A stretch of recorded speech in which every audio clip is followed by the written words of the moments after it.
Hello and welcome back to the Coming of Cage podcast, your Nicolas Cage movie review podcast. I'm one of your two hosts, Derek, and your other host, Ryan, is right over here. That's right. To your left or to your right, depending on where I'm at on your Zoom screen, I am here. And for those listening in mono, I guess we're in the same spot. But That's right. The exact same spot. We occupy the same space in space and time. We are one. we are We are the Borg. we are one. Well, you made the Star Trek reference. You're welcome. I knew Wow. you were gonna do it if I didn't. Oh So man, I've been good. I've been really true. good. That's true. I'll give you that. All right. So this week we are talking about 1983's Rumblefish, which is I'll just read what IMDb says. Absent-minded street thug Rusty James struggles to live up to his legendary older brother's reputation and longs for the days of gang warfare. Which So is a description. about Rusty James. Yeah. How many times do you think we can say Rusty James in this episode? Do you think we can beat the movie? No. No. This movie is rated at a 7.1 out of 10 on IMDb, which is pretty high in terms of our general Nick Cage movies we watched Yeah, and checked out on IMDb. it does Mr. have quite the cast. A big Um, cast, Francis Ford Coppola directing, mhm. there's a lot of things going for it. Matt Dillon, Mickey Rourke, Diane Lane, Dennis Hopper, Laurence Fishburne as Larry Fishburne, by the Yeah, way. Tom Waits is in here, Sofia yeah, Coppola, and I guess, this Nicolas Cage guy. true. So this is kind of like a companion story to The Outsider. It's based on a novel written by the same author, S.E. Hinton. Um, and yeah, Ryan, you wanna do your thing?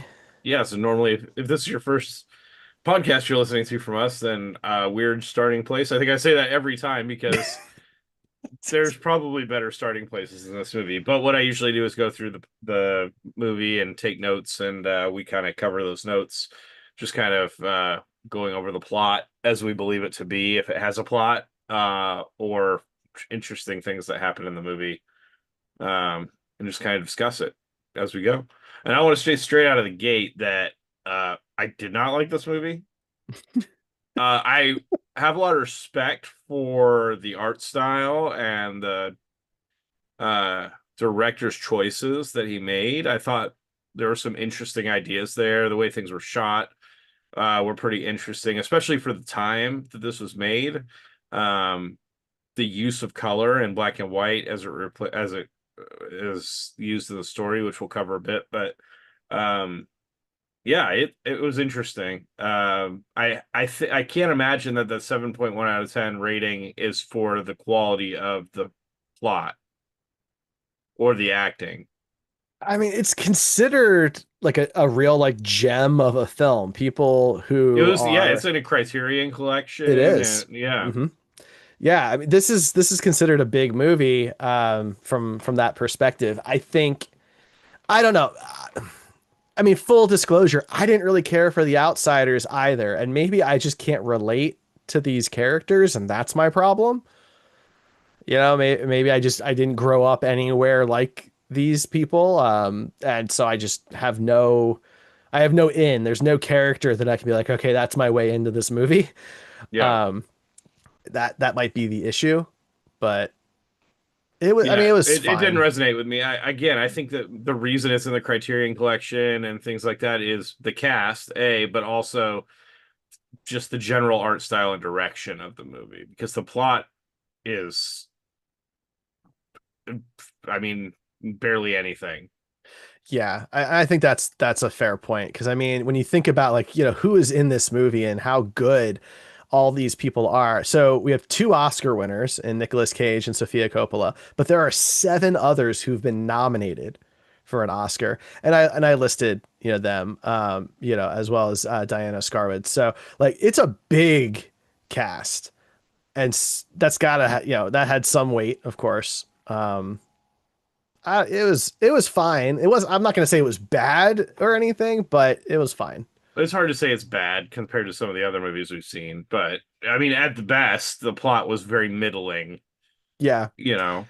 I think Um, like yeah, we'll get to it, but for me at the moment it feels a lot like Racing with the Moon. I probably enjoyed this better than Racing with the Moon, but only because of the interesting artistic decisions for the Mm, movie. that's So fair. right out of the gate, we like the opening credits. We get like a kind of a montage of different spots in whatever city this takes place in. Um, with a couple of them are graffiti saying "the motorcycle boy reigns." Hmm. Um, so obviously that's going to be a plot point, right out of the gate. Uh, the movie actually starts like with actors in a like a diner or not a diner, I guess a billiards club, supposedly, though you never actually see any billiards table. No, there's a billiards table. I Well, I mean, promise. you constantly hear the sound of billiards and see people with pool cues. There's a billiards table later in the movie when, A different place. yeah, but you like almost never see the billiards table in here. It looks more like a diner or a like soda jerk type place. That's for sure. Yeah. But we open the movie in this place having no idea what it is with Tom Waits as the guy behind the counter, the server, um, and a bunch of people that keep using the words Rusty James Rusty James. every sentence in this movie. I don't know if that's his first and last name or if that's a nickname. It has to be his nickname because they all have nicknames, except well, most of them have nicknames, right? Because Not all of them. his brother's the motorcycle boy. You've got Smokey. Larry Fishburne's character's name is credited as Midget. That's the credited name for him, which doesn't make a whole lot of sense because he's a But see, normal those heighted don't. None of fellow. those sound like actual names. Rusty James. Those are both Was names that people have. his name is Russell. They do say that in the movie. So Rusty is just an like shortened version of Russell. So I it's assume. they're just using his actual name, I really. guess, but it's the way they use it. Okay, Ryan, it's like if I talked like this, Ryan, and I kept saying Ryan over and over and over again. Yeah, it was. I mean, it was supposed to be an artistic choice. It mostly it was just odd and not. I didn't It's really understand why that choice was made. it's like They The did this through the Outsiders, whole right? movie. I Yeah, never watched The uh Outsiders, so I stay don't know. golden, pony boy. Like that's like I saw that movie 20 something years ago and I still remember that line. Like pony boy, pony boy, pony boy. It's the same author, same style of movie. Like I said, they're basically companions. Like both of those movies could exist together in the same universe. Gotcha. We get introduced to Nick Cage in this scene, who's like a member of the Rusty James posse. But he has really big hair in this movie It's and poofy. lots of chest hair. Yeah, And he it looks does. like this was pre-tooth fixing too. Yes. So I wonder if this was the last movie before he did that.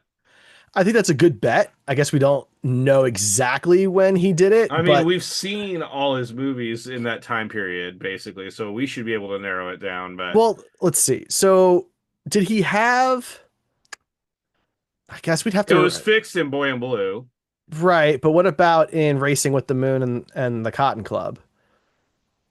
I don't remember those well enough. Yeah, see, that's the problem. Those Yeah. two directly follow this one, Oh, okay. and there's one in between those and The Boy in Blue. So there's three other movies that Gotcha. we'd have to double check. Yeah. So we get kind of a shot. I think they're moving through the town at this point, and we get a shot of some fighter beta fish, whatever they're called, Siamese fighter fish, whatever they are, Yeah, they're called betas here in the States. betas in Yeah. color. They're in like red and blue, Hmm. whereas everything else in this movie is black and white. Which is kind of jarring right away, but you realize these must be the fish That that are gonna rumble. the titular fish, yeah. Um, so we find out as they're like moving through this town that Rusty James has a girlfriend that's in Catholic school. Patty. Right. We don't know how old he is. We do. We find out because his brother is 21 and he's 4 years older than Rusty. So he's 17. Yes. that looks like he's about 25. Well, that's a that's a common problem with casting high schoolers. Yeah. Yeah, so it feels a little weird that he's dating uh a Catholic schoolgirl, which is Diane Lane, which I did not recognize her at all in this. There's several actors. Mickey Rourke.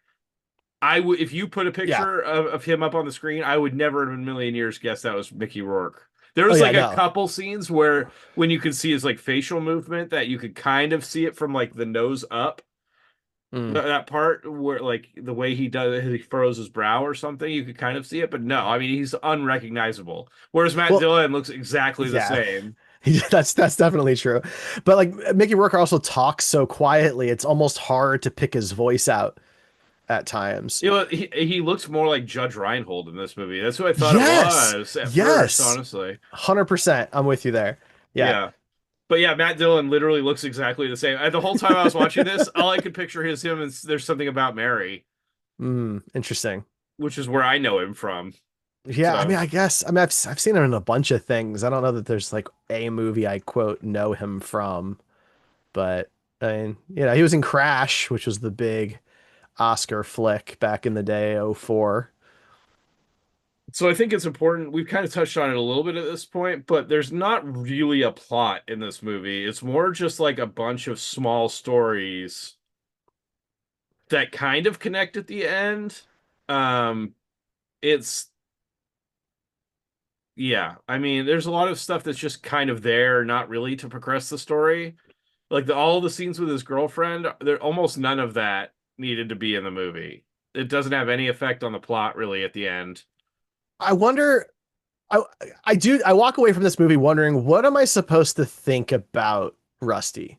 Am I supposed to like this guy? Was I supposed to be rooting for him at some point in this movie? Because I feel like all of the scenes with Patty are there to make me dislike Rusty because he's an ass.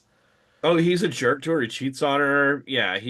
He's Yeah, mean. He's just mean to her face, like yeah. straight up, right? Like he's an ass the whole time to her in every scene that they're in together.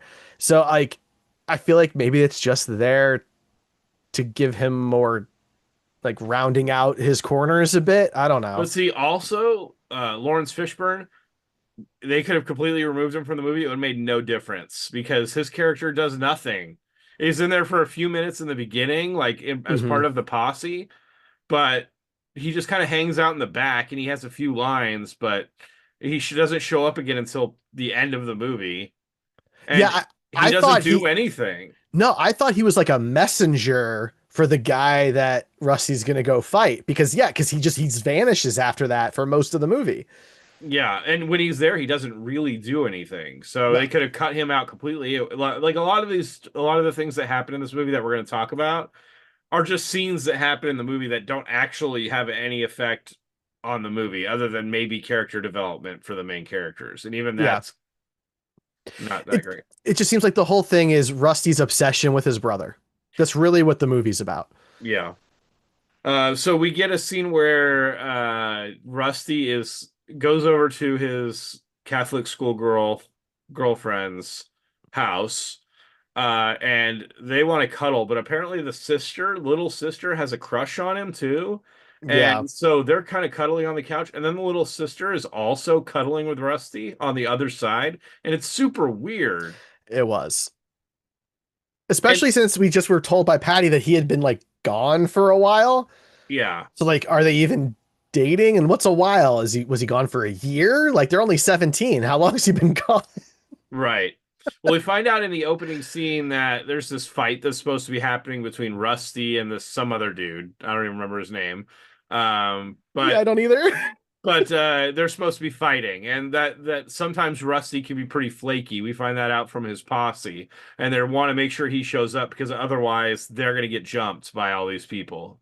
Right. Was And it so Biff Wilcox? Does I that don't sound right? It doesn't matter. Okay. But yeah, it's so they're like, okay, you got to be here, Rusty. You got to be here, Rusty. And he's like, I'm gonna be there. I'm gonna be there. And so he goes over to his girlfriend's house, and they don't have sex, but they like are heavy petting and making out, and the clock is like ticking, and it keeps cutting to like Nick Cage and the rest of the posse like looking at their watch, Hmm. and he's not there yet. And then he realizes that it's like 9:45. They're supposed to meet at 9:30. He fell asleep like while they were making out. That's what it seems like. Either that or they boned and he fell asleep afterwards. I don't know. They don't really make it seem like they did that, but I don't, not a lot of time passes, so I don't think so. yeah. So he falls asleep, but then he wakes up realizing that he has to fight in 15 minutes. And somehow he magically transports to where he's supposed to be. Apparently, this town is approximately 40 feet wide. It is in Oklahoma. I don't know the exact town, but it's Oklahoma. Yeah, which is, where all the gang fights happen. Oh yeah, man. Um, so It's where The Outsiders takes place. he shows up to like his buddies, the posse, and they go down and like kind of start this fight. Uh Something really weird artistically in this movie that I couldn't figure out if it's like supposed to be symbolic or there's deeper meaning to it. Okay. The use of smoke and cloud and shadows. Yeah, I there's a lot th of that. I think it was just because it's black and white, they liked the artistic looks of it. But even in the scenes where there shouldn't be any smoke, there's smoke everywhere. Everywhere. And there's a Hmm. lot of just random shots of clouds for 5 to 10 seconds. And there's times where a character's shadow will be what they focus on versus the character itself. So I can explain the clouds. So the clouds, every shot of the clouds is sped up. And according to the lore, the idea here is supposed to be that this represents time moving faster than our characters realize. And it's supposed to, symbolize like it's a coming of age story, right? So it's supposed to symbolize time moving by quickly. Life is moving by these people, right? Because Rusty's stuck in the past. At 17, he's stuck in the past. Right, for these gang warfares, I guess, that happened when he was 12. um and so he's not going anywhere and the world is moving on without him. But the movie time in the movie is not passing faster. It's what the clouds are supposed to represent. But like there's points where somebody gets injured and then they still have the injury after the clouds have happened. Like Yep. so nothing seems to have changed. Okay. Just making sure. So anyway, they show up to this fight and Rusty James is disappointed in the amount of people in his posse that showed up to this fight. Right. Yeah. And they constantly also have this guy named Steve that's following him around. That's like writing things in a journal. And again, there's really not really a point to the character. Um, Yeah, like he's like the nerdy kid who doesn't fight like the rest of them, but he and Rusty grew up together, so that's why they're friends or whatever. right. So he just kind of follows Rusty around. So there's him and Nick Cage, and there's some other random guy. Steve does have a significant point at the end of the movie, or towards the end of the movie, at least in the third act. Significant is a bit of a stretch, but I mean, yeah. Fair enough. So he has like four people in his posse, basically, that show up. There's maybe five, and so they go down to where this like this, I don't know. It looks like it's under a bridge or train Yeah. tracks. There's train tracks right next door, and this train goes by, and there's so much smoke. This train is on fire, clearly, because there's just smoke everywhere. But nobody's worried about that because they have to do a musical number. It's a steam train. Yeah, apparently.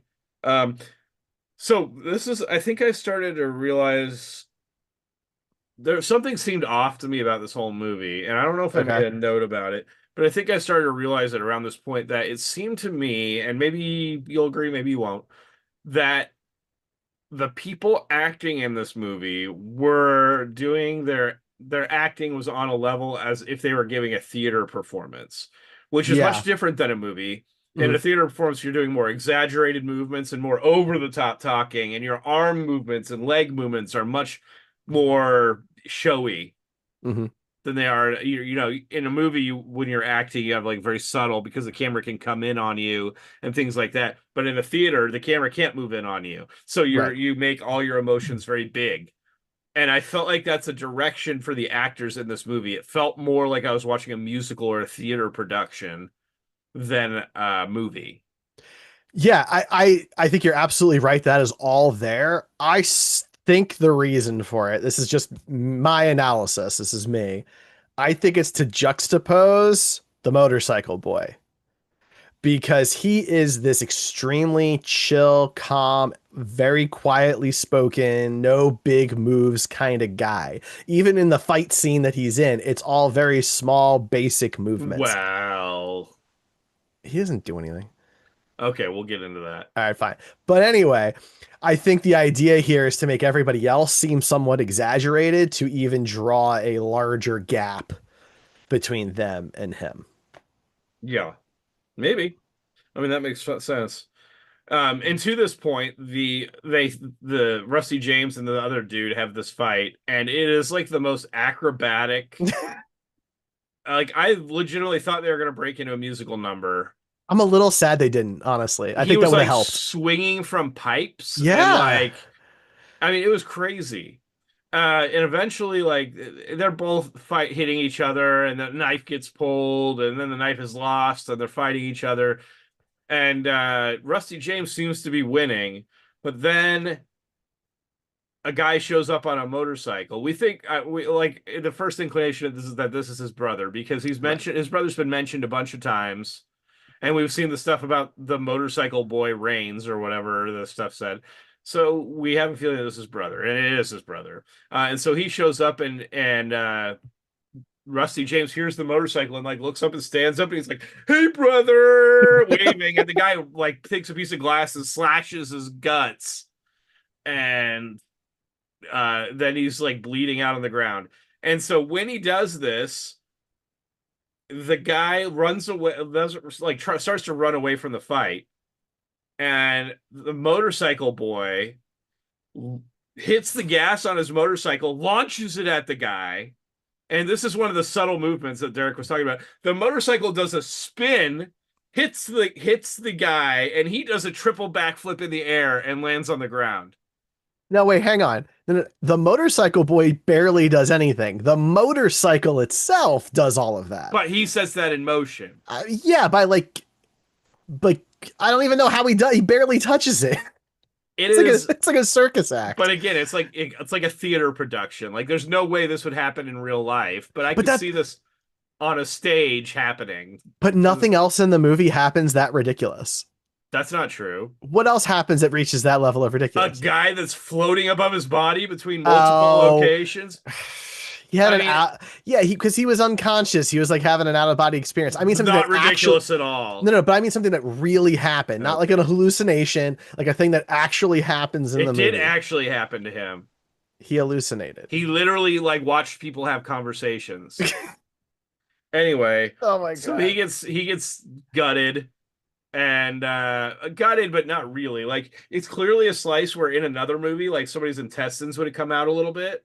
Yeah. But in this movie, it's basically a flesh wound, even though he seems to be dying from it. His He's dying brother for a while. his Then he gets brother better. gets them back to the back to their house, which is littered with alcohol, uh, jars and cans and bottles and whatever everywhere. Mhm. Hidden in every compartment, there's a bottle of alcohol or an empty bottle of alcohol. And so his brother's solution is to lay him on the bed and then take the bottle and aggressively sling alcohol all over the wound. Well, he's not a doctor. Maybe he should avoid the medical procedures I then. think that's a good I'm just idea. saying. It's a good idea. Um, so his Rusty James is kind of going in and out of consciousness, it seems like. And then we get a weird scene where Rusty is in the back on the bed and the motorcycle Oh, boy, his brother, is having like this weird internal argument, like an internal monologue argument. Or he's like hearing different voices. Something's going on. I It's a think weird scene. it's supposed to be Steve and Rusty back on the bed because I guess the motorcycle boy, and we have to call him that. He's not credited with any other name. We have no other name to call him. Uh, we could just say Mickey Rourke, I guess. But he has like a condition where he kind of like loses his hearing temporarily. And I actually think that's a thing. I feel like that's something that I've heard of before, or maybe was in another movie or something like that. But while that's happening, we get very close to Mickey Rourke's face, Yes. and we kind of like hear muffled versions of the conversations happening around him. Yeah, it's a weird scene. It is. It is. And then we get another weird scene. You're going to hear that a lot probably through this movie. Where Rusty James is in school. It's unclear if this is really like if he's actually in school or if he's hallucinating this. I think he's This is hallucinating a this. dream. But because while he's sitting in school, he's constantly seeing his Catholic school girlfriend in lingerie laying around in weird spots in the classroom. Yeah. Like on top of some like file cabinets draped out. Like it's very weird. I would have liked to have been on set just for that conversation. All right, so we're gonna have you in black lingerie, and you're gonna be laying up there on top of the Right. bookcase. She's like, what? And they're not getting stunt pay. Um, so we get a scene of his brother walking up some stairs. Or no, not his brother. This is Rusty James, who's now completely healed apparently, and goes up some stairs that are very smoky. Because apparently everything in Oklahoma is smoky, It's mysterious, Ryan. Okay, mysteriously smoky. And he runs into his substitute teacher, I and guess. he's a huge asshole to her Yeah, because she's apparently a heroin addict, which makes her a terrible person, I guess, in this but movie. he's mean to her before he realizes that Yes, he that's doesn't true. like that she's interested in his brother. This Right. dude has very weird issues with his brother. And yeah, maybe that's because their mom ran out on them. Yeah, maybe it's because their dad's an alcoholic. I don't know the reason, but he has some weird issues with his brother. Yeah. And so he constantly chastises this lady and degrades her until she admits that she's a meth addict or whatever I it think it was is, and heroin. heroin. And yeah, it's bad. Hmm. Um, at this point in the movie, I realized everyone that we've seen so far, save for maybe the Catholic girlfriend, the Catholic schoolgirl girlfriend, is constantly sweaty. I just figured it was probably like hot in Oklahoma back then because there's no AC or something. I feel like maybe the budget for this movie did not go to the air conditioners. $10 million budget, 1983. Not for air conditioning. That Um, was a good budget for the time. we do meet his alcoholic dad, which is clearly where all the beer cans and Hmm. whiskey bottles and whatever else are um from in the house. And he seems to be a nice enough guy. Though my problem was that, we watched Leaving Las Vegas and we got to see what happens to an alcoholic, Hmm. and the kind of decline that alcoholics can go through if they don't get sober or get treatment or whatever you want to call it. And the wet brain they call it and things like that. And this guy, if he's been drinking that much alcohol, there's no way he'd be like having coherent conversations and remembering the things he's remembering. So, so this is Dennis Hopper, by the way. Love Dennis Hopper. He was great. Yeah, I think it's a combination of things because he's a lawyer. They talk about how he's like a social lawyer. Um, I think it's just that he doesn't clean the apartment, and the bottles and stuff that you're seeing are months upon months upon months of buildup over years of becoming an alcoholic. And he's just that's just what he is. I don't think he's binging like in Leaving Las Vegas. I think he just probably drinks a bottle a day or so and Could doesn't do be. anything with the glass, you I know? want to be very clear also, Rusty James is definitely an alcoholic also. Oh, yeah. Oh, He's yeah. constantly drinking. He's supposed to be 17 years old, and I mean he's drinking bottles of whiskey or like some Mhm. hard drink. Not Right. I mean, he steals a beer out of Patty's fridge and she's going to end up getting in trouble for it. And like, yeah, right. yeah, absolutely. Um, I don't remember what the scene was, but we've seen Nick do a B&E, so then we can put from current or former criminal from our bingo card. Yeah. So that's fun. For the orgy scene. Yeah, because my next note is nudity. This was, this was like on the weirder end of nudity for the movies that we've watched here. It's like an orgy. They like straight up have an orgy. I didn't know like what boxes I should check here because like it's just like a pile of bodies. Yeah, it also has the same thing that I had a problem with in one of the other movies where they were teenagers and there was a bunch of sex and Mm. nudity. And they're Uh, supposed to be underage. right. Yeah. But we don't, to be fair, the girl that, we see with Rusty James, we don't know how old she's supposed to be. She could very well be an adult, but we know that he's a child. Not really a child, but No, underage. he's underage. Smokey is underage. Steve is underage. And Patty's all these underage. women with him, there's a whole lot of boobs and butts flying around. We see Nick's butt, Yeah, we see Nick's butt. Um, I don't. I think the only box we checked was nudity just nudity. I wasn't sure if because woman on top sex was gonna be a thing because like it was just a you couldn't tell. Like, yeah. I didn't want to just assume. No, that's fair. Um, but yeah, it's a really weird scene, and there's not really a point to it except we find Diane Lane's character finds out that he boned some other chick.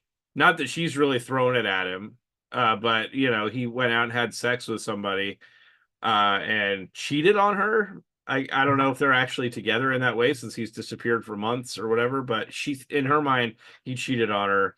And that's really the only reference to that we get. So really, I can only assume that that scene was to establish even more that he's kind of a piece of shit. Exactly. I think that's the thing, right? Like with this whole movie, we only see him be an asshole. Right. Without And really any redeeming qualities. right, there's no redeeming qualities to this guy other than like at the tail end of the movie, he's trying to stop his brother from breaking into the pet store. He's trying to like save his brother. That's like the only nice thing he does. But that's selfish. It's self-serving. Yeah. Yeah.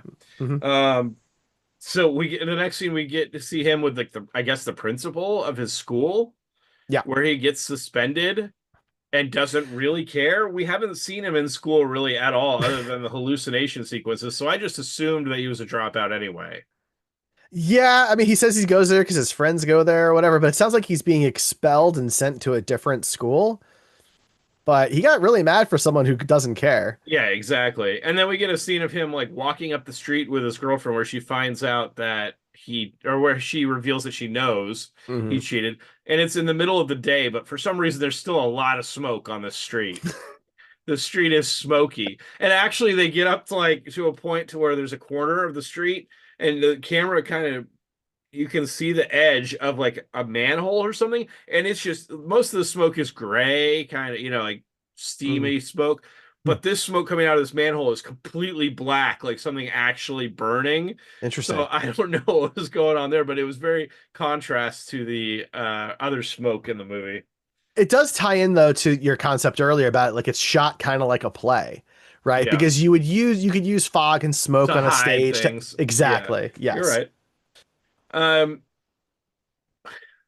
so the next scene, or maybe not the next scene, and the next scene I wrote about. Uh, there's this cop in town, and this cop Oh, is always jeez. harassing Rusty James and his brother, probably rightfully so. I don't think the cop was really in the wrong for some of what I mean, his brother and Rusty James are kind of, they're criminals. They're gang like the motorcycle boy was a gang leader, Yeah, right? Like we don't get to like the specific crimes, but we know he led a gang and there was gang wars. right, where they N- stabbed people on the regular. right, like all of that's illegal. That's all Yeah. bad. And this cop is apparently the only cop in the entire city because he's the one that always shows up. But anyway, he's like getting out of this vehicle and Motorcycle Boy and Rusty James walk up to this vehicle, and the vehicle is what confused me. Oh, You the know the truck vehicle or I'm whatever. talking about? That It's literally like a van or a truck that has a giant clock on it. I don't think it was the cops. I think he was standing nearby. But And what they is the point of this vehicle? I don't know, it was probably just parked in the street when they were shooting. But what, even in I'm real life, kidding. not in the movie, what's the Uh, context of this vehicle? maybe it's a handyman. I don't know. A handyman that fixes clocks? I don't know. What do you call a clock fixer? I don't know. You think that this is a guy that goes to people's house and fixes their clocks for them? I'm sure that that was a bigger thing when people had like grandfather clocks and stuff Also, like what that. year does this movie take place? So that's a very good question. That I It don't seems like know. it's like the 20s, if you know, judging by the movie. I think that it takes place before it's supposed to. Yeah, the 60s. It takes place in the 60s. Okay, it seemed much earlier than that to me, but yeah, maybe there were a lot of grandfather clocks and they had door-to-door clock repairmen. I don't know, but it was a I weird I vehicle, have to imagine that was a service back in the day when that was a thing. probably. My next note is weird carnival scene. I don't remember what that's referencing. Yeah, so at night, Oh yeah, is this the one where they're throwing the things into like the jars? yeah, mhm. Okay, yeah, you go And ahead. Rusty's mean to the substitute teacher again. But yeah, he and the motorcycle boy and Steve go across town where there's like I guess a carnival that happens regularly, and And that's and he constantly shames this the substitute teacher that's dancing and grinding on motorcycle boy. I mean, they're adults. Those two are adults. So they can kind of do whatever, you know. But Yeah, Rusty's weird, man. Rusty James is weird. yeah. And so at this point, Rusty James is just kind of following around the motorcycle boy who doesn't really want him there, it seems like. No. But they start talking, and we find out that the motorcycle boy is colorblind. Yeah. And so at this point, it seems like we're seeing the movie from his perspective, maybe, and that's why it's in black and white. Although then Hmm. the red and blue fish doesn't really make sense. Other than maybe that's why they stand out to him because those are colors that he can see. So that's interesting. Okay, so let's unpack that for a second. I had not considered that we were seeing the movie through his eyes kind of thing. So that does change some stuff. So there's a line in the movie where he says that he remembers when he was younger, he could see color. Yeah. And And I want to also there say Derek is colorblind. I am. I'm not fully colorblind. Like I don't see grayscale, but I am colorblind. The grayscale colorblind is really rare. That's kind of why I'm surprised you hadn't actually thought about it from this perspective. I think because most colorblind people don't see grayscale. That's a That's very fair. rare version of like, you know. But there's this bit in the movie that where they're talking about how he remembers he used to be able to see color, but he became an adult. And Rusty, we know, is going to be just like him when he grows up or whatever. Here's my theory. This is a very heavy-handed allegory for growing up.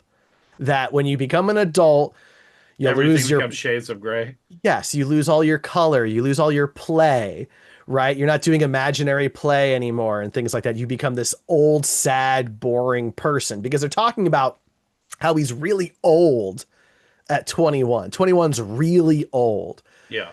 I mean, when I was 17, 21 didn't seem really old. So I feel like it's everything's very exaggerated in this movie, right? It's all over the top. It's all heavy-handed. And I think that's what this is. He doesn't see color anymore because he's an adult and he's lost his play. And the fish are some connection to his childhood Childhood. and the freedom of being a child. It's why he went to California, I bet. He probably went to California to get that feeling back. It didn't work, so he came home.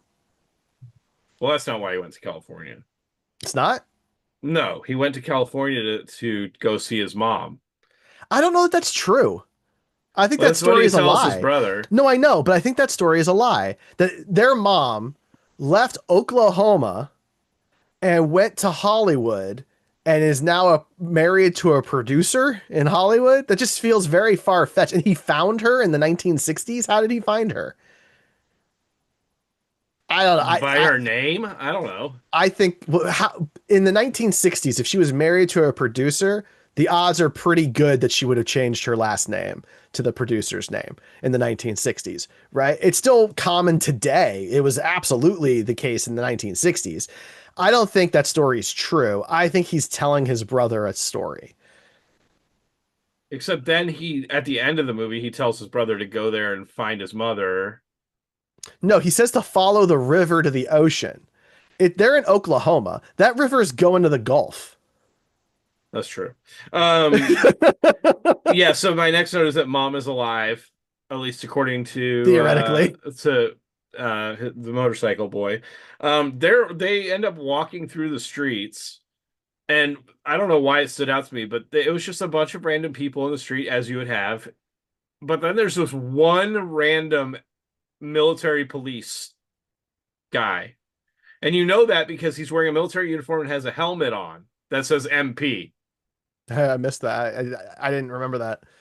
It just seems very odd in the middle of Oklahoma to have a random military police guy walking Maybe around. they were filming another movie and he just wandered across their Could set. I don't be. know. Yeah, it was weird. But So then we get a that's when scene of Rusty just like shoves a random dude down, right? oh yeah, yeah. Like what was that? He's a dick. Yeah, right. So then they go to this billiards bar where it seems like the motorcycle boy is kind of pulling an Uncle Phil and Yeah. cleaning out everybody's wallets. Break out, Lucille. Yeah, exactly. And yeah, so there's a big scene in here. Rusty kind of falls asleep, and when he wakes up, because they've done drugs or something, or drinking, maybe. I think they've been drinking a lot, is what it is. I think it's that. And so he wakes up with Steve. I think it was Steve, right? That was with Yes. him, and the brother is gone. Motorcycle boy is gone. So he's freaking out because Rusty is nothing without motorcycle boy, and so they leave and they get out to this alley where they get mugged. Hmm. They have these guys approaching them, and they refuse to give them money or whatever. So the one guy, one of the muggers, hits him with a tire iron Yeah, right in the face. right in the top of the dome, and he goes down. Which also I want to say that he should have never gone down this alley because it was very smoky, Look, man, it's a movie. Never go down a dark alley by yourself. especially if there's smoke. That usually means something bad is going to happen. So he smacks Rusty James in the head, and the next thing we know is we see Rusty James' body, like so his real body on the ground kind of becomes translucent, and then his levitating body is solid, which you would think it would be the opposite of that, but no, it's not. And so he's seeing Steve get the shit beat out of him. And we get like kind of multiple scenes where like he goes and visits his Catholic schoolgirl girlfriend, and she's sad that he's dead or I something. think, yeah, I think like he was hallucinating all of these And then things. there's a Nick Cage scene where it's like an Ebenezer Scrooge type thing. Yeah. I choose to believe that it's a different timeline that he's visiting, kind of like Ebenezer Scrooge, rather than hallucinations. Okay. But yeah, so and then he sees like Nick Cage and his posse all sad that he's dead. But then Womp his soul womp. goes back into his body and he's fine. Keep in mind he Uh, did get his guts stabbed out earlier. he's not fine. As the movie progresses, he is definitely getting worse and worse. Yes, but also he's doing all these things and drinking like this while he's been recently gutted. Yeah. So, I mean, I you wouldn't know, recommend that behavior. yeah. Motorcycle Boy shows up and starts fighting these guys, and I thought it was odd because there a lot of the times when he would hit the guys or something would hit the guys, there's no sound, Right. and I guess I took that as just because we're seeing it from the Motorcycle Boy's perspective, and maybe he lost his hearing at that point or something. That could be an explanation. It could be because we're seeing it from Rusty's perspective and he's still like his head still ringing from getting hit. It could be the concept I talked about earlier where everything the motorcycle boy does is this very quiet, unassuming way. It's a little unclear. It's very jarring because after this uh we get a scene back in this diner billiard bar thing where Tom Waits is making the most obnoxious mouth noises. I was wondering if you were gonna point that out. Yeah, it was If awful. I hadn't, you would have, right? Because I mean, it is terrible. It was pretty awful. For those that don't know, Derek does a show called Poppin' Sodas on the side where he reviews sodas. And over the years, I've given him a lot of shit about his mouth noises that he makes. I understand that that's part of the experience, right? Like you watch mukbang because you want to hear the person like make all these mouth noises and chew on things. And when you drink a soda, you want to hear somebody go "Ah," afterwards and like, I'm they not like even move it around their mouth. I'm not doing it on purpose, but I I'm am not saying drinking you a are. soda, you know, like But it's part of the experience of trying a soda when you're supposed to be reviewing it. And I understand that, but I don't understand what the point of it in this movie was other than to be completely horrible. yeah, There's it's no other awful. way to describe it. It was just terrible. Even for somebody that isn't grossed out by mouth noises like Derek, it was Yeah, terrible. it was way too much. It was so much. Was he chewing gum? Is that what it I was? think so, but maybe it was like chewing tobacco. I don't know. This is Tom Waits' character, right? Yeah, Benny. I could not stand this character. No, I don't know what he was supposed to be. He's supposed to be like a guide or something. I don't It, know. Like I guess he ran the billiards place, well, and I he mean, was like he seems he's like a like guide to the movie. Like he kind of yeah, seems like he's breaking the fourth wall a in little bit. point. He's like the sage advice, you know, but nobody listens. Okay, I'm going to throw something out there that I was thought maybe the movie was going to do, but I knew it was a long shot. But I kind of got this vibe, Okay. and maybe I'm crazy, but you're going to confirm or deny. I thought maybe the motorcycle boy was like a hallucination by Rusty James. Oh man, that would have been so Because there's a interesting. lot of times where like Rusty James is arguing with him and he says something to Steve and then Steve goes with who? Like he doesn't know who he's talking to. Mm, And you know, there's obviously scenes where Motorcycle Boy interacts with other people. yeah. So it doesn't really hold up, but it was weird that Steve kept asking like who he was referencing. No, it is shot in such a way where they could have gone that route really easily, Yeah. but that would change the movie. If they had gone that route, that would have been extremely interesting. It would have absolutely changed really everything about the movie all Well, it across would the have board. made it more of a sad character for Rusty James because now you know, we think he's just an asshole, but really he's struggling with mental illness and the potentially the loss of his brother. Maybe Well, he's hallucinating him because he died or something like that. I think that's what you'd have to do. And at the end of the movie, when the hallucination dies, that's him coming to terms Right. with his brother really being gone. I mean, I know that this is based on a book, and obviously the book was written a certain way, but I think that would have been a very interesting story that would have grabbed my attention more than what we got. Yeah, and for a while in this movie, mainly because of Steve kept going who, I was like, they're not gonna do that. There's no way. In 1983, they're not gonna do a story like that. I mean, it wouldn't have done well in 1983. But yeah, for a while there, I thought that that was maybe what was going on. It again, I Man, knew it was a long shot, but there was some weird evidence that that was the case. But that's a cool idea. maybe he was hallucinating him in parts of this movie from the drinking or something. You know, you could probably Maybe, frame some of it that way. maybe, And that's why Steve was like, who? Because in those scenes he isn't really there, yeah, you know. Um, possible. anyway, yeah, so we get back to this billiards bar, not the one where he did all the like Uncle Phil stuff. This is the one where Tom Waits works and makes all the mouth noises. But he sees his girlfriend show up and she's in like a dress. I mean, she is sexed up and like trying to look good for somebody. She is 17, Ryan. Oh, well, I mean, I'm saying she's trying to look good for somebody, I right? know. Like she's Diane clearly Lane was an adult. I'm just playing around. she was definitely like dress. We've seen her in like Catholic schoolgirl outfits the whole movie. And now she's in like an actual dress Yeah. and clearly for a reason. And so she shows up there and orders a drink and then goes and sits at a booth. And of course, Rusty James goes, "Well, you came here to see me, right?" And she's like, "No, no, thanks." And then she starts smiling at somebody, and Nick Cage walks over.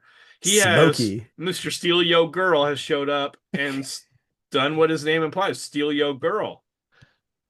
Yeah, man, he was smooth. He was smooth. He's just chilling there with his poofy hair. And so, yeah, Rusty James is like, "Well, let's go outside and talk about this." And he's And like, he "No, can barely stand, by the way. Like yeah." he's holding himself up with the pool cue, you know? And Nick Cage is like, "No, I don't want to go kick your ass outside. It's not even a fair fight." And he's like, "No, I just want to talk." And so they go outside, and Nick Cage is basically like, "Listen, if we were an actual gang, I would be running this gang, and you would be working for me." Yeah, dude pulls no punches from that. Yeah, he like is straight up, and yeah, The obviously thing is, Rusty though, James doesn't like that. well, he doesn't like it, but I will say this. I do think he's taking it seriously. I feel like this scene changes him because I think things are starting to solidify that what he's doing is not working, right? He's lost his girl. I think he agrees with Smokey that the way Yeah. things are going, Smokey would probably be running things at least over Rusty, right? I don't know all the other guys that are involved, to say, but I think this is like for lack of a better phrase, a sobering moment for Rusty Yeah, James. for sure. And apparently Laurence Fishburne showed up again at this point because I wrote, "What is Laurence Fishburne even doing in this movie?" I don't know. I don't know. Like, I love Laurence Fishburne. I don't know what he's doing in this movie. He's also wearing a zoot suit through the whole Yeah. movie. Yeah. Well, that's why, like, I don't like, that's why at first Was he I the thought, token black guy? Was there, because there's no other black people in this well, movie? that's not true. There are at the other billiards Oh, that's place, true. That's true. right? Like the guy that they're talking to and stuff. But to your But it's pretty point, implied that that's like the only place that black people go to hang out yes, and they because, go to a specific part of town and it's yes, a more kind of lively part of town, right? yeah, There's more music and people are dancing and stuff like there's like that's where it's happening, right? That's where people are. yeah, Um, but Lawrence Fishburne's character is very like kind of out of place here. That's why I thought he was a messenger for the guy Rusty was going to go fight. I thought he was like the go-between from some like mob dude or something. I don't understand. yeah. And he doesn't really do anything at this point either. But uh, Rusty decides he needs to go find his brother. And Mhm. so he goes to what appears to be an abandoned pet store because it's all dark inside. There's no cars parked anywhere near it. But when he gets in there, it's open and the lights are on and there's lots of animals. And I've been to a lot of pet stores in my life. I'm going to say I've never been into one that had taxidermied animals. Yeah, that was weird. It's Hmm, a hmm. weird choice. If you own a pet store, you probably love animals. You would think so. So having like a Well, taxidermied wolf in there is you a know, little weird. maybe that's not true though, right? When you think about like how many people like smuggle animals if they're not supposed to, how many people breed animals the way you're not supposed to. A Go lot of listen to people, our podcast about the movie Primal if you want to hear more about poachers. yeah, but, right? Like people who make money off of animals don't always like animals. You and I love animals, right? So if you and I just were like, hey, we're going to open a pet store, it would be a very specific type of place, I I think. guess in my experience of going to pet stores, I've never once seen a taxidermied No, I haven't either. I haven't animal either, in a but pet store. I guess, I've never been to a pet store in Oklahoma. True. But we see his brother is looking at fish, and for 1983, it was kind of a cool shot because Yes. they had the fish tanks that the camera was kind of shooting through, Hmm, and it had the colored blue and red fish hmm. in front at the forefront of the screen, and then it had Rusty James and Motorcycle Boy behind the tanks, and you were kind of hearing their conversation, but you were seeing the fish in between. It was an interesting kind of composite shot for this time period. And it looked really good. Yeah. It was a good shot. It really was. Not so good was the fact that even though the Motorcycle Boy had some sort of attachment to these fish, he decided he would taunt them by pulling out a mirror and making them attack the glass Yeah. with the mirror. So again, something that I felt just was very heavy-handed in this is these fish, of course, are representative of the kids in the movie. And by kids, I mean, Rusty and Smokey in them. And the idea being, right, that beta fish are these aggressive fish, right? If you put them in a tank with other aggressive fish, they will fight, they will kill each other. But if you put them out in the river in the open, wide world where they each have space, what will happen? They'll Right. still kill each other. I mean, They'll die because it's a random river in Oklahoma and that's right, not their natural habitat. right. But that's what he's trying to like show his brother that like the gang wars have to end and everyone has to move on because we're packed in here like sardines. And so we're forced to fight each other type of thing. When like they're in Oklahoma, there's plenty of space. Nobody is like, it's not like they're in like, tight quarters on a submarine or something like that. Like they can go wherever they want. This is not the right setting for that story. Yeah, it's a weird choice.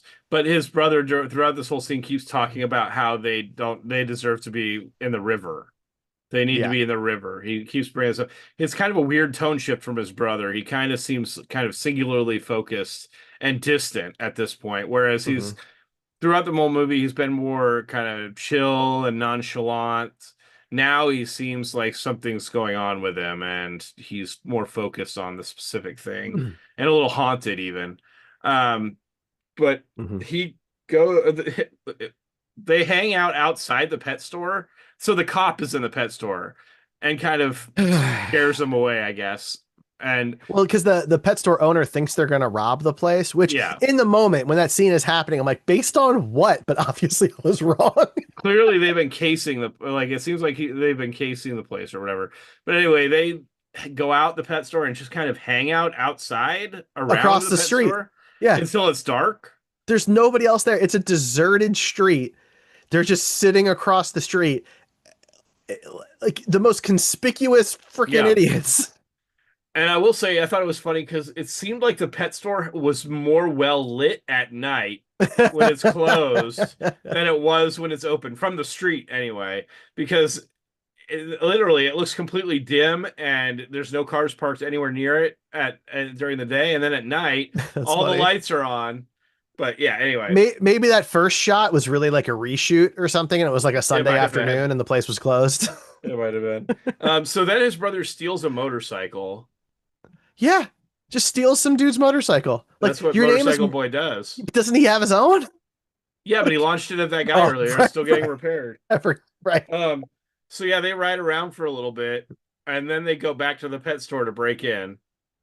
I thought they were gonna get in a wreck on that ride because there's multiple times where like he's totally ignoring traffic signals and he's like almost causing other wrecks and they're doing the sound thing that makes you think he's having one of his episodes or whatever. I'm like, oh, so they're gonna die on this motorcycle, Right.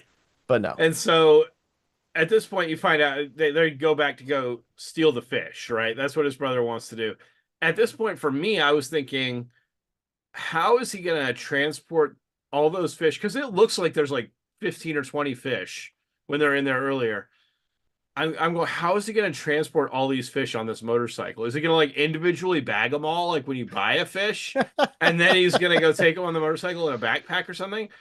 No, he runs out of there with like three fish tanks that are like combined into one, like separate but in one piece. Mhm.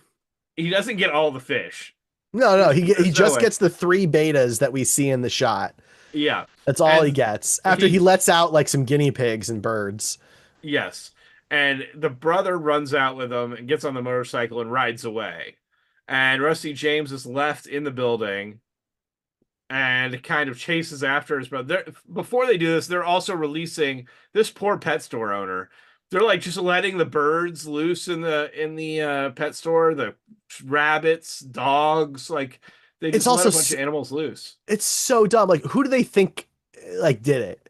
When the cop, Right. right when the pet store owner shows up in the morning and calls the cops, do you think maybe they might have some suspects? What are you Yeah. making it worse for? You want the fish, I guess, take the fish. But So we hear police sirens coming, and Rusty James is still in the pet store, but the police don't go to the pet store. They go to the river where the brother was attempting to release the fish and got shot and died. We hear a gunshot off screen, and then everybody kind of runs. Well, everybody. Rusty James runs, and I mean, for most of the town shows up. yes, eventually. But when he gets there, he's the only one that's there, and along with like the cops. There's like a cop and a like EMT or whatever. But then the fish are just like on the ground while all this is going on. You know, they're casually dying on the Casually dying. ground. Should we add that card? That bingo Yeah, card? casually fish, casual fish death. But no, they're just like casually dying on the ground. And then after seeing his brother dead on the ground, he's like, "Oh, I got to get these fish to the river." So he scoops the fish Oh, into God. the empty tanks and goes and runs down the river and dumps him. Keep in mind, there's like 10 cops around at this point. Not one of them stops him. Yeah, As soon as he dumps the fish in and comes back, now they are like trying to put him in handcuffs and stuff. but they're like, we have to wait for him to put the fish in the river before we can do Right. anything. And then it's kind of like a zoom out of what's going on. And they don't actually arrest him, but they Dude, he punches out the window of the cop car yeah. and they still let him. This cop is the most confusing cop. First off, you've seen Wreck-It Ralph? Yes, This cop looks like one of the donut cops he does. Yeah. from Wreck-It Ralph. But so this guy hates these two. So much so that he's willing to shoot and kill Motorcycle Boy over fish. Right. Okay. Like beta fish, which are like $5 a piece today. Okay. But he's not going to arrest Rusty James for destroying the window of a cop car. Yeah, and running off to the motorcycle. So before the breaking and entering and everything, his brother tells Rusty that whatever happens, if something happens to him, to take the motorcycle, which is stolen, by the way, Right. It's not his motorcycle. ride it across the country, follow the river to the ocean, which allegedly leads to California. No, it's got to be. I don't think he means that. I think he means that like the river goes to the ocean, which in this case is the Gulf, So ride your the motorcycle Gulf of to the beach Mexico. and visit the ocean because he didn't get to visit the ocean when he was in Yeah, California because that's anymore. the thing, right? He's like California was in the way. That's why, like, I don't believe that story about their mom at all. It doesn't really affect anything in the story at all. Well, it affects Um, the motorcycle boy. Like, is he a reliable character? I don't think so. so yeah, so he told his brother that. So now when his brother gets shot, he breaks the window and goes and gets on the motorcycle and starts riding. But as that happens, like it's like a pan out of all these different. Literally, this happens at night. It's like the middle of the night, Yeah, and now it's like the entire town. Literally everyone we've seen in the movie, other than except maybe for the Laurence military, Fishburne. Lawrence Fishburne and the military police guy, everybody else is Yeah, is here talking about what happened. even their dad shows up. Even their dad, and he seems fine. He's just gonna have some alcohol. But yeah, Rusty James, it shows him going to the ocean, and then that's basically the end of the movie. Yeah, he's standing at the shore when the credits roll. And then yeah, it said based upon a novel, which I didn't realize, but yeah, that's how the movie ends. So again, no real plot to the movie, except that Rusty James is now the motorcycle boy. Yeah, he's taken over the mantle, I suppose. Yeah. So a lot of times at this point in the podcast, we go and look at some reviews from other people, just kind of, we don't want to live in our own little bubble here. We want to listen to the opinions. We want to be out of our own fish tank, right? We want to be released to flop around on the ground and wait for Rusty James Uh, to release us in the river. And right, right. once he does, then we can go read some reviews from other people and make sure that help us decide what we want to rate this movie. So Derek, do you think I should start with the 10-star reviews or the 1-star reviews on this Let's one? start with the 10. Let's see what people liked about So this. for context, there's 47 10-star reviews on IMDb. There's only 5 1-star reviews. Wow. Yeah. Um, this person says my favorite film of all time. I'm not going to read the whole thing because it's a very long uh review here, but this movie reminisces of Elia Kazan Dean's movies and The Wild One starring Marlon Brando. Just as these movies, and much better done in my opinion, Rumblefish is about violence as a consequence of uncomprehension, loneliness, and family relations in a sordid black and white environment. Not even this choice is random, as its black and white filming and somewhat deficient sound quality is yet another commentary on life as seen through the eyes of its characters and its author. The first time I saw Rumblefish, I thought I identified with the motorcycle boy and his alienation from the world he was put in. After a few more times, I realized more and more that I was Rusty James. That to an extent, every man is a little Rusty James, trying to live up to a hero image and helplessly watching as your ideal slips past your reach and lets himself be killed without you ever understanding anything until it's too late. Or is it? Where Mel Gibson and Oof. Bruce Willis speak to the hero we want to be, Matt Dillon speaks to the men who want to be that hero and leads the way out. The astounding soundtrack, exquisite photography, and perfect takes don't hurt any either. So that was from Fandereth on IMDb. Um, this other person, let's see, The Lonely Road of Faith says, I thought I was the only one who loved this movie. I was surprised how many people wrote good reviews about this movie. I thought I was the only one who appreciated the artistic value of Rumblefish. It's my favorite movie, and it finally got the special edition DVD it deserves. Most people don't get the deeper meaning of the film because nowadays people don't want to think too hard watching a movie. It's a piece of art just as much as it is entertainment. You can get lost in the film for the visual and musical boundaries it pushes. I've watched it 1,000 times and never lost my appreciation for its beauty. It's groundbreaking and a masterpiece of Hmm. filmmaking. This person, Farlead, says this is a magical movie. I've seen it too many times to count. Rourke plays a character who is disillusioned by the way the world works, and Dillon plays an innocent who has yet to learn that the world is shit. The music, camera work, and editing are all incredible. Let's see. Okay. That's something. Yeah. Um, it's a shame that Rumblefish has gone under the radar for so long. It's a special film that I honestly think is better than Outsiders. Hold down the pitchfork. I still love Outsiders. I feel that the addition of a couple cast members, Nicolas Cage in particular, really elevated the material. Well, he's right there. Yeah, that's true. Another person says better than The Outsiders. Francis Ford Coppola made two separate films based on the novels of S.E. Hinton, The Outsiders and Rumblefish. While both have an impressive visual style, an amazing cast, Rumblefish is the film I go back to. For years, I thought this film was just a movie that my dad and I really liked and nobody remembered, so I was super happy to see it get the Criterion Collection treatment. Mickey Rourke is an actor I have long been a fan of, and this is one of his finest performances. Well, Mickey Rourke had some stuff come out lately that you should probably read about. I'm sorry to ruin your view of him. Um, Okay, well, let's go to the one-star reviews. There's only five of them. Artist by day, villain by night says this movie is filled with horrible acting, dumb story, and bad filming. I have no idea why people are rating this so high. Wow, that's a long one. Just to hit a couple points. This film begins interestingly enough and sets out the foundation for what could have potentially been a good film, but further the film progressed, the less interested I became in what happened. Uh, let's look at the acting. Mickey Rourke seems to sleepwalk through this film, looking bored and looks like he wanted to be somewhere else. Dillon tried his best, just comes off as annoying. Cage was wooden, and Penn was giving nothing to do.